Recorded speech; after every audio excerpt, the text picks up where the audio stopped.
So you're creating content, you're doing the thing, and now because you're doing the content creation thing, you have all this added pressure, trying to maintain a healthy life, seeing your friends, your family, putting quality time towards your relationships, actually just maintaining a healthy life, working out, thinking about what you're eating, going to work, taking care of your pets, doing all the hobbies that you want to do, and also relaxing, taking time off to literally rest and do nothing, and then do content. So there is so much that you have in your mind that you are constantly juggling. And I can imagine if you're watching this video, you probably right now feel like you're drowning, or at least you have at some point. Maybe it's kind of flattened out now and you feel a little bit better. Maybe you just have a bit more free time and it feels a little bit less overwhelming. But there is a life cycle that all of us fit in when we are creating content. No matter what you're doing in life and no matter what kind of content you're creating, there are going to be so many spanners that get thrown into this life cycle, literally no matter how hard you try. And obviously what we want to do is build systems and have routines that hopefully mean that when a spanner gets thrown into our life cycle, that wheel that we're all, circling around in, we're going to be less fazed by them. And we're going to have the capability to know what to do when a spanner gets thrown in. Because we all know every single platform that we're creating content on, even if it's just one platform right now, TikTok, Instagram, YouTube, every platform wants something different and expects us to fit inside that box. If we think of all the content that you've ever planned, filmed, maybe you're even editing it, but it's still sitting there, either in a folder or either in your editing software, but it's just not out there in the world. Because maybe you're in a phase of just not being able to see past it, not being able to accept that it's good enough or that you should be putting this content out there in the world, that it needs to be better, that you need to say better things and all that kind of stuff, which is totally untrue, by the way. We're going to get into all of it. We have all, collectively, every single person watching this YouTube video, we have all been there. We may be there right now, myself included. And it's taken me so much time and work to eventually figure out what actually helps me stay consistent, what actually helps me enjoy the whole process of creating content more. And also off the back of that, how is it helping me grow and how is it helping me grow and scale my business and I guess grow my income off the back of it, which is not a goal. That's not like the main thing I'm doing this for. I am doing this for all of you guys, but also for pure joy for myself because I love creating content. I love editing. I love the creation process. So now that I have this mostly figured out for myself, I've got a really strong system that allows me to create content full time on multiple different platforms. I want to teach you exactly what I do and how you can actually implement this in your life, no matter what kind of content that you create and no matter what you actually do day to day in your life. I want to help everyone. I want to make it feel realistic. And I also totally appreciate that we're all creating such different content for such different reasons. So no matter what I say, I really hope that it is applicable in some capacity so that you feel like you can go away and, take what I'm suggesting and hopefully implement it into your content and see some positive changes and hopefully feel less overwhelmed and actually excited to create content. And you don't see it as being this chore that you have to take off your list. Okay, so I'm going to show you exactly how you're going to do it. The first thing I want to talk about, it's top of mind for me right now, is content formats, meaning the different types of content that we would post on different platforms. So this could be a long form YouTube video, a short form reel, a Instagram carousel. Here you could even go as far to include LinkedIn posts, Substack articles, newsletters, any varied type of format that you can put your content into, words or visuals, is what we're including here. And I think the first thing to know, if you're totally new to creating content, if you haven't done this before, or maybe you've only done one type of format in the past, maybe you're someone who has done really well with creating graphic, carousel, text-based, like newsletters, posts, that kind of thing, and you want to transition to video. That transition is so overwhelming. It's a massive change. And I think no matter what stage you're in, whether you are a total beginner or whether you have been creating content for a while, it can seem incredibly overwhelming to know of all the different types of content formats that there are in the world. And as, consumers of content, it's in front of us all the time. We're scrolling on our phone, we're seeing Substack articles, we're seeing posts on Pinterest, scrolling through YouTube and seeing all these incredible YouTube videos. And it constantly makes us feel in our mind, I'm not doing enough. I need to be doing what they're doing. I feel so behind. Honestly, I feel like that a lot sometimes too. And I think we just need to totally normalize that feeling. Maybe that feeling is never going to go away. But the thing that I want to make so blatantly clear is that you don't have to fit in every single box. So let's kind of look at how to figure this out for yourself. If you're like, I have no idea where to start with what content format to do and where to even post content, let's break it down. The first element that you'll need to consider is, what actually do you enjoy doing? Not just what you feel like you should be doing. What do you naturally gravitate towards? If you are someone who is very, very good at writing, very good at copy, naturally you're probably gonna fall towards platforms like Threads, Substack, X, LinkedIn. Maybe this kind of person will also find that Instagram stories are very, very easy for them. Writing newsletters and maybe even making carousel posts, that naturally will just come easy to them,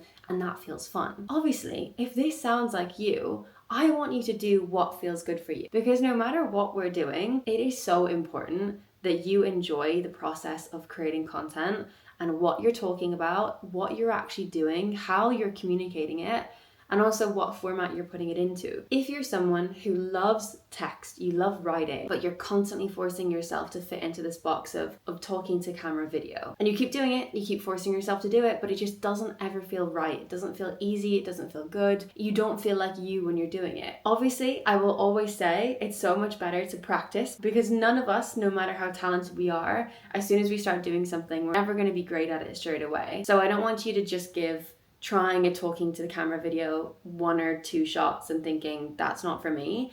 But if you're someone who is constantly fitting it into your content calendar, it's something that you're doing in your routine, but every single time you go to do it, honestly just makes you feel like crap, or it gives you anxiety, for all the reasons. If that is something that's happening, there's no reason why you should feel like you have to continue doing it. There are also other ways that you can create video content without it feeling so in your face and, very much kind of focused around you. Because I think if you're someone who's used to writing, used to text and copy, seeing your face on camera may be the thing that is actually kind of freaking you out a little bit. The first thing that I would fall back to here, because I am always going to be someone who promotes using your voice to connect with your audience, I think it's the most powerful tool that we can ever be using. It gets us so much further down the line, as opposed to hoping that, our message gets clear and kind of clicks in someone's mind through an email. If they're seeing our face and seeing our voice, obviously everything is so much more deeper connected. However, obviously if that just isn't easy for you, the next thing that you could jump down to is creating a voiceover. I'm sure if you scroll through the saved folders on your Instagram, your TikTok,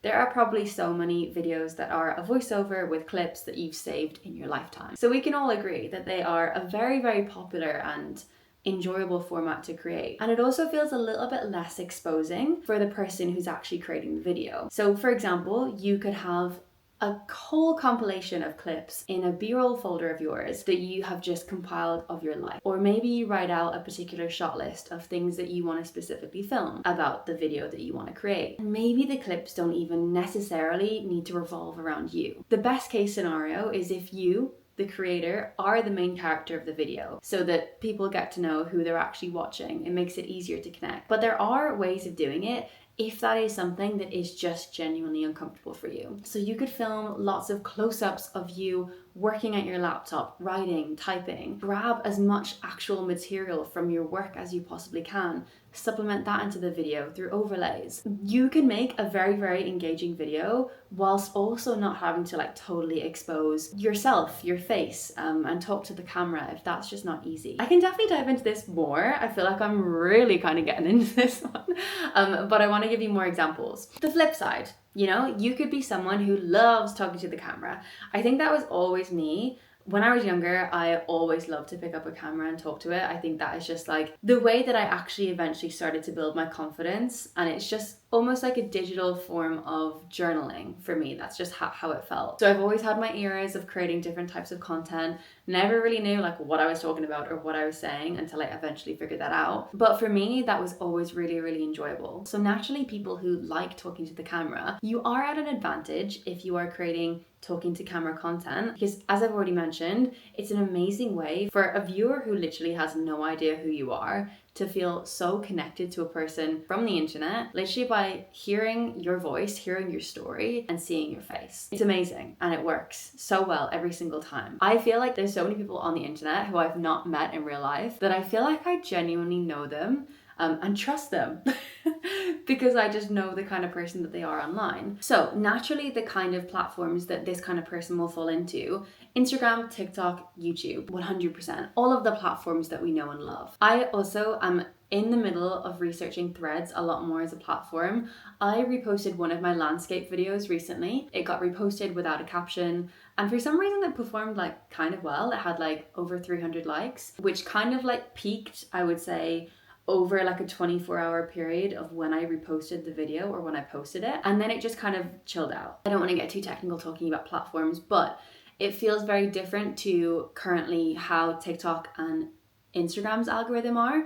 Instagram and TikTok, you'll still find that your videos will slowly scale and get bigger and bigger and bigger in, views and reach over time, as opposed to what feels like Threads right now. You may have a bit of a sudden peak in growth, views and whatnot, and engagement, and then it kind of just goes back to normal. Almost like how the platforms were a few years ago. Instagram and TikTok operated that way. But my point of me saying that is that if you are a video creator, there's no reason why you also can't repost the content that you are creating on a platform like Threads, purely just to be like, why not? Because it's something else that you can just be shooting out there with minimal like extra strategy of having to like figure something new out for yourself. You're literally just doing it for the sake of being like, okay, let's imagine. For those of us who love to talk to the camera, obviously we have our different platforms, and there are two main types of content that we obviously will break up and create across those different platforms: long form content, YouTube, as you're watching right now, and short form content. Usually this is anything that will be on Instagram, TikTok, obviously if you're a creator. And this is why we're even talking about this video. It's so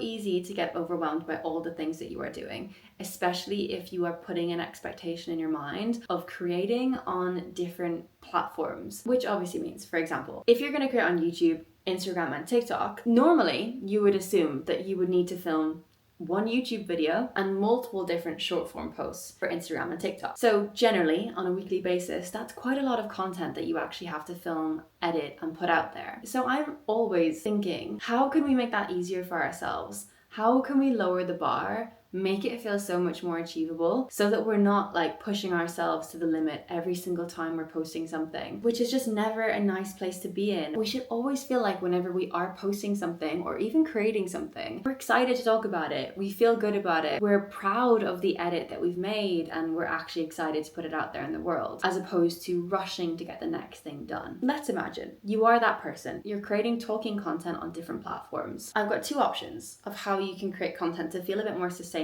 for those kind of creators. However, a point on Instagram that I want to address first that I think is really exciting and really positive, I am really noticing, I think a lot of us will as well, I think the platform is getting so much more flexible in terms of the kind of content that can grow and can perform really well on the platform. I am seeing countless different types of aspect ratio posts on Instagram.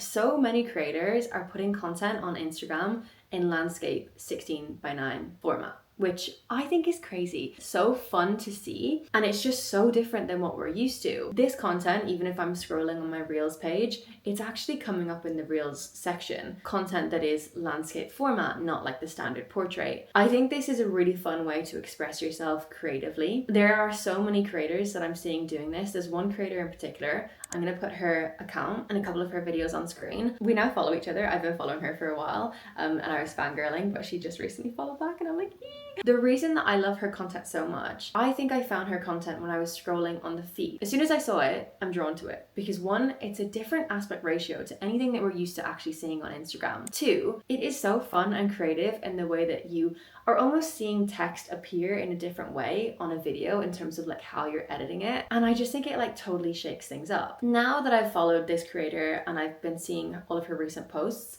I am so much more impressed that this is a style that she is continuing with.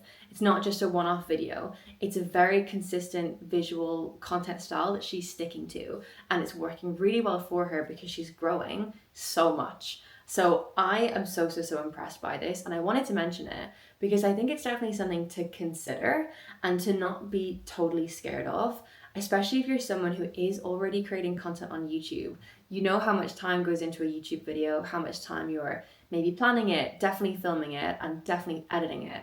So we don't have to just feel like we're creating that content, we're putting it out there on YouTube, and it has to just disappear into the world, and that's it, it's done. I think there's no reason why we can't be repurposing it to work on different platforms. So what could we do with a video, say even like this one that we're filming right now, that I'm filming for YouTube? After we've done our YouTube edit, we could cut it up in a way that would work for Instagram, and it would also work for TikTok. Obviously, we can't have the video be too long. I think the most that I would probably suggest a video would be is maybe like 2 minutes. I've been experimenting with posting on Instagram and on TikTok with different overall length videos. A lot of the time, I like to keep them under 90 seconds. However, I know obviously if you're cutting down a YouTube video, it's a lot of footage to cut down. So you can give yourself a little bit of leeway with, you know, obviously not having it too short and also not too long. But this is a really nice way to think outside the box. Take your video and you're almost having to kind of like ask yourself different questions on how can I make this video short form worthy, which definitely takes a whole nother skill in my mind. It's not something that I would even consider myself to be the best at, but I know the main points of things that I've said. Something you could do if we want to get AI involved here. I don't know how we all feel about AI. When you have finished editing your YouTube video, you could export it as a transcript, which you can just do very, very easily on CapCut. You can then put that transcript into an AI of your choice. I use Claude, and you could just ask it to review whatever you've said in your video and say that you want to cut the footage down and that it needs to give you timestamps of the most engaging parts that will still create a video that makes sense, it's cohesive, it tells a story. But again, it just takes off a lot of time, a lot of work that you would have had to done yourself. So that is one way. Using the one video that you're already creating, repurposing it and putting it out there on different platforms. I don't think that there is any reason why you can't do this. Recently, I also did the exact same thing, but instead of uploading my video on Instagram as a video, I actually uploaded it as a video carousel. Purely because I was like, YOLO, like, let's just try these things and just see what happens. And I liked how it looked. I mean, it didn't perform the best out of all the content that I've posted, but again, that's not my goal. My goal is literally to have fun with content and just to see what happens. So I think you should just get experimental. The second way that you could go about doing it, if you are creating content on different platforms, you could just create totally different videos. It just means that you may have a little bit more to do, but the one thing that you could do with this to streamline your process is to stick to a theme. So that maybe if you're creating one YouTube video a week, you are then, any short form that you create, you're going to be sticking to that theme of whatever that YouTube video is about. Let's say for me, this week, it's about streamlining content and making content less overwhelming. So I could just create 2 to 3 videos on like my process of creating content, the systems that I use, the formats that I create in. And because you've created your YouTube video first, you've gotten out all your thoughts. You know what you've said, you know like what you actually enjoyed about it. And then when you go to create your short form, it's probably going to feel easier. It's not like you're having to totally reinvent the wheel every single time and create like brand new scripts. It's just like a fun, different way to think about things. Obviously, take all of that with a pinch of salt, take what you need from it. But the reason that I wanted to kind of share and talk a little bit more about content formats is just to say that one, you shouldn't feel like you need to fit into every single box and feel like you need to be doing things just for the sake of it. Really listen and figure out what you enjoy creating the most. Lean into that, but also try not to tunnel vision yourself. If you know you're avoiding something because you know you don't want to talk to a camera, I would suggest you go back, pick up the camera, talk to the camera, and actually see how that feels for you. It may not be comfortable at the beginning. For most of us, it really isn't, and you kind of have to push through that. But if you really, I guess, believe in how you communicate your message, if you consider yourself to be a storyteller, an educator, just someone who's quite curious, then I think it could be quite a nice idea to create content using your voice and your face. You'll find your ways, you'll figure that out, but also figure out some ways for yourself in which you can manage creating content on different platforms without having to just completely start from scratch every single time. So it's a lot of repurposing, a lot of themes, and a lot of strategy.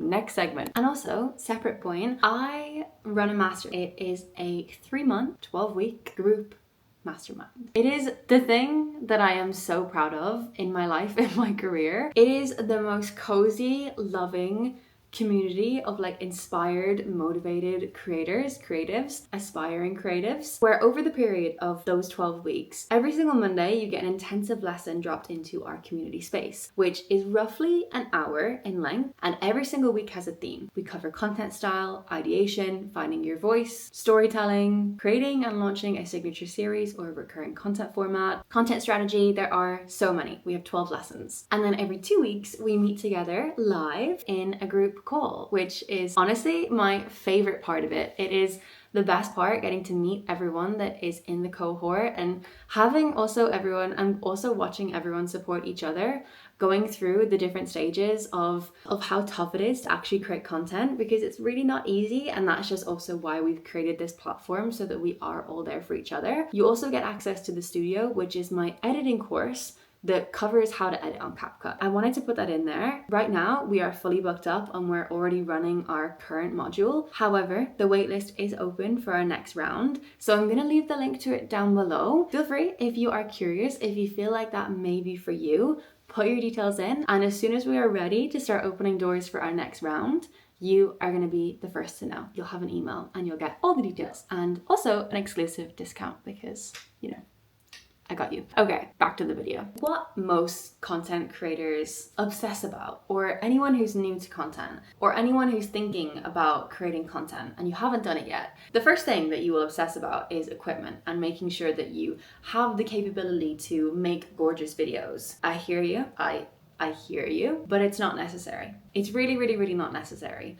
I personally love content that is actually filmed on an iPhone. I think if you clean your iPhone camera, give it a little wipe with your t-shirt, set it up on a sturdy tripod, film with your back camera. If you feel like that feels weird for you, obviously you can use your front camera if you want to. The back camera is so much better in terms of quality. But if you are struggling because you actually can't see yourself, put a mirror beside you, do your screen mirroring with your laptop or your iPad so that you can actually see yourself on like a monitor. Or there are these things that I've actually seen on Amazon that you can literally just plug into your phone. I'll overlay that on the screen, and it just acts as like a little tiny mirror monitor so that you actually know what you look like. Because I think that's what actually stops a lot of us from creating content with our back camera, because we're like, I can't see myself. What do I look like? There is no reason why you need to have perfect equipment and a perfect setup to start creating content. That is a bad excuse. I don't want to be mean, but it is. So I just won't let you have that as the reason why you're not creating content. Because especially if you fully back why you want to create content, who you actually need to speak to, and the kind of things that you need to talk about, if you are fully behind that, you actually like really appreciate your reasons as to why, you're literally doing yourself a disservice by not doing it sooner. So get your phone out and start filming some content and start putting stuff out there just for practice, for reps, so that you have a better understanding of what you're doing and why. I am going to talk about the equipment that I use, the equipment that I've used over my time of creating content so far. And obviously now everything that I have, I would say that I've got a pretty good setup that helps me create content so that I'm not overwhelmed. Because I know the whole adjusting to cameras and tripods and microphones and figuring out all the tech part, like that's not the easiest and not the most fun. And it also can be a big time cruncher, time waster when you're actually trying to create content, and do it in a manner where you're not wasting time. Let's start with filming first. Right now, you're wondering what I'm filming on. This is a DJI Osmo Pocket 3. Definitely want to say that this is my favorite investment this year. I pondered it for quite a while, and then I randomly was like, yes, I'm gonna buy it. I film all of my long form YouTube videos with it. I film all of the material for my mastermind, which are video lessons. I have filmed one video, portrait mode, which I put on Instagram, which I think is totally fine, but my preferred format for the DJI so far, personally for myself, has been for long form, and I love it. I'm gonna tell you the reason why I got it, what made me purchase it, because I think a lot of you will also relate to this. I was saying all year long, I'm gonna start creating content on YouTube. I am gonna do the thing, I've wanted to do it for so long, and I just kept putting it off. I could not ever find the right time. I was overthinking, where am I gonna film it? What am I gonna film it with? What's my setup gonna be? How am I gonna do this? How am I gonna do that? I needed something that was so much easier and convenient for me to just whip out, hit record, and like not have any of the obstacles in the way to stop me from creating, because it's so easy for me to just be like, okay, well, that's not going to work, so on to the next thing. So the DJI, it's amazing. It does not overheat. I have filmed a lot of my lessons for my mastermind where I'm filming for up to 2.5 hours, and there has been a couple of times where I filmed for 2.5 hours and then it starts to get hot and I just give her a little bit of a break. But like, that is a lot of time for filming. So far, every single YouTube video I film, every time I take it out to film B-roll or something for short form, it is so trustworthy. The battery is amazing. And I also love how it looks. I think it looks so crispy and stunning. The thing that you're all going to be wondering is my color settings and the settings that are actually on the DJI. I am going to put it on the screen, the actual mode that I have my DJI camera in when I'm filming. Pretty sure it's literally just in the normal setting. A lot of people recommended that I film in D-Log, which is obviously really good for color grading, but I just do my own kind of basic color adjusting, color grading after when I'm editing. It isn't that much of a big deal for me to just film in normal setting. The settings that I use when I'm actually editing, I'm gonna put those on the screen right now. That is something I tweaked with because I didn't love what the footage looked like when I took it straight out of the SD card. So that is something that I've just played around with over time. I think it's pretty much like lowering the brightness on certain colors, contrast down, I don't know, saturation up, whatever. I'll put that on screen so that you can screenshot and hopefully try it yourself. Other than that though, DJI, best purchase ever. It's been the reason why I'm actually being consistent with posting on YouTube, and it makes the process of taking out my camera so much more enjoyable because I'm not dreading this like perfect setup. Literally, whenever I film a YouTube video, I'm filming it wherever I feel like sitting. So I'm not obsessing about it. I'm not making it this like, it needs to be perfect kind of situation. And I think the DJI makes that really, really easy for me. All of my short form, I film on this big juicy boy. So this is a mirrorless camera. It's the Sony A7 IV, I think. It comes without the lens, so it's quite an investment, I will be honest. And I got this because I was doing a lot of videography with my agency at the beginning. I do less of that now, but I use this for all my short form content. I have two lenses. I have a 35mm lens, and then I also have a 10 to 28mm lens, which is kind of like adjustable and I can zoom in. With this one, it's like set, so I can't zoom in. It's just quite close up. So for all of the content that I've ever filmed on my Instagram and TikTok, where I'm sat on my desk and the camera's quite far away, I've used the 35mm lens. And that makes the background a little bit more blurry, really puts you in focus, and it honestly makes everyone look beautiful. So that's really fun.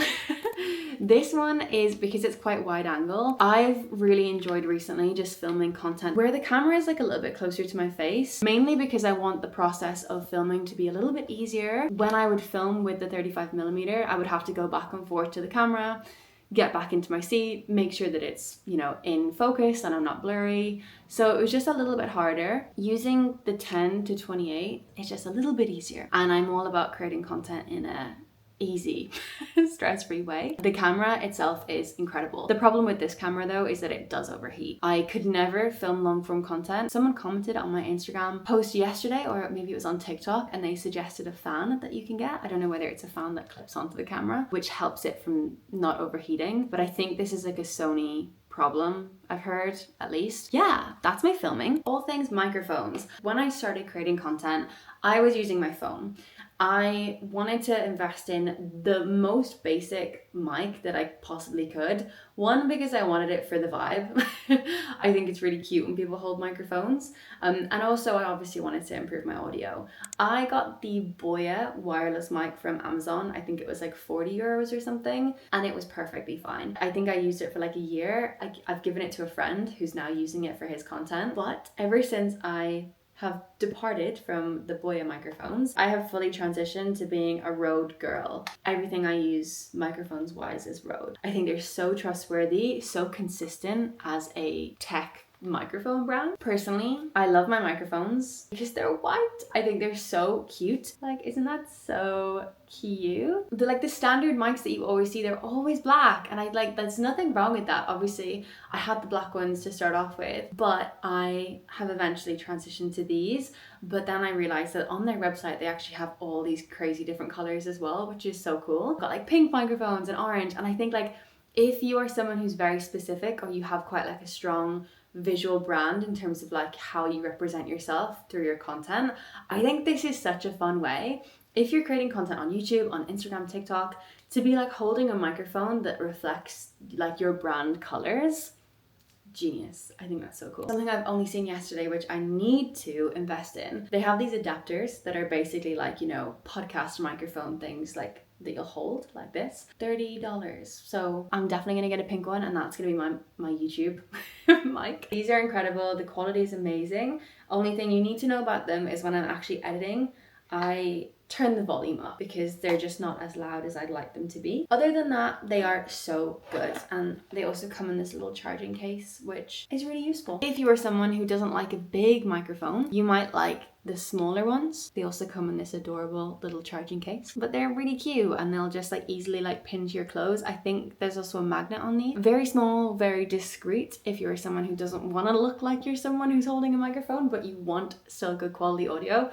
These are also amazing. An essential purchase for any content creator, in my mind. If you want to avoid the problem with storage, organization, overwhelm and stress, you need to invest in an external hard drive. If you don't have anything yet, the first thing you could do, you could just get a Dropbox account and just have something where you can transition your content from your phone, from your laptop, from your camera, and organize them in folders so that you know where you can find like footage. However, I think the best thing that you can do is to get an external hard drive. I organize everything like through like folders within folders within folders, and that is just how I like to keep things. It stops my laptop from like clogging up with so much unnecessary crap. Basically, it's an investment. So this one is from Kingston, external SSD, 1 terabyte of storage, and I think it was like 170 euros. So it's obviously not the cheapest piece of equipment to invest in. However, it very, very, very essential because of all the content that I create, but also I run a creative agency, so there is so much content from all of our clients that I just need to kind of keep hold of. The tripod that I film with for my short form, I use this big one. It's amazing. It's very big and sturdy though, I will say. It's from Manfrotto Element, and it's really good. Really sturdy, really trustworthy. It fully kind of goes up so I can film all my content with it. My DJI, that is what I'm filming this on right now, is also on a tripod, and it is on a Amazon selfie stick tripod, which is literally 20 euro, and that's amazing. I film all my like phone footage. If I ever want to film B-roll,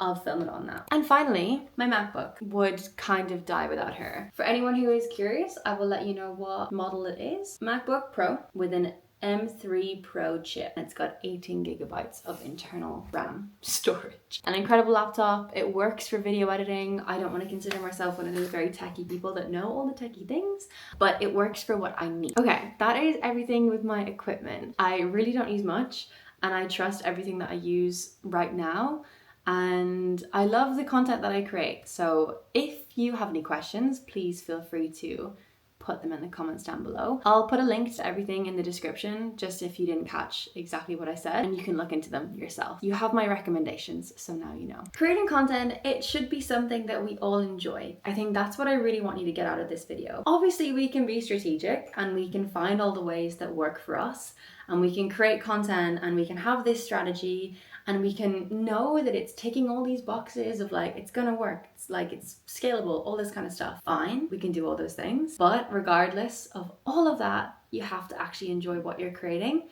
and you have to enjoy why you're creating it. Maybe it's that your talking head videos, they just aren't you. They don't feel like you. Move away from them. Try something different. Try a voiceover with a vlog. Try creating a carousel. Try writing a newsletter. Or maybe it's just that you need to actually shake up the equipment that you're using and how you actually want to visually show up through your content. There are so many different ways, but always what I'm going to preach is to have so much fun and to enjoy the process.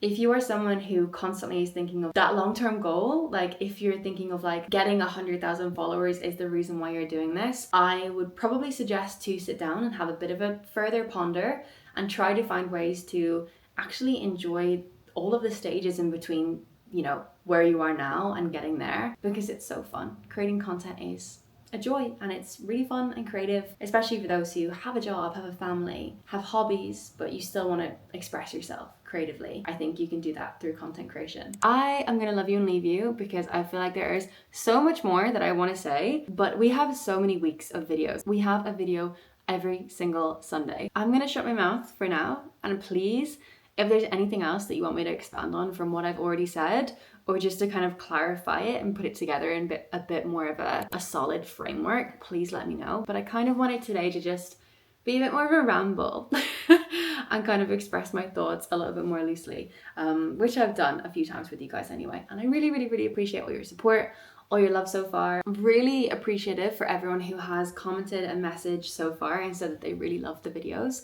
That means the world. So I'm always sending big love. Don't forget to subscribe. Send anything that you see on my channel to a friend if you think they would benefit from it. And we will see you next week. I'm sending you lots of hugs, lots of loves, and I wish you the most productive, fun week. Final message from me, go and create some content.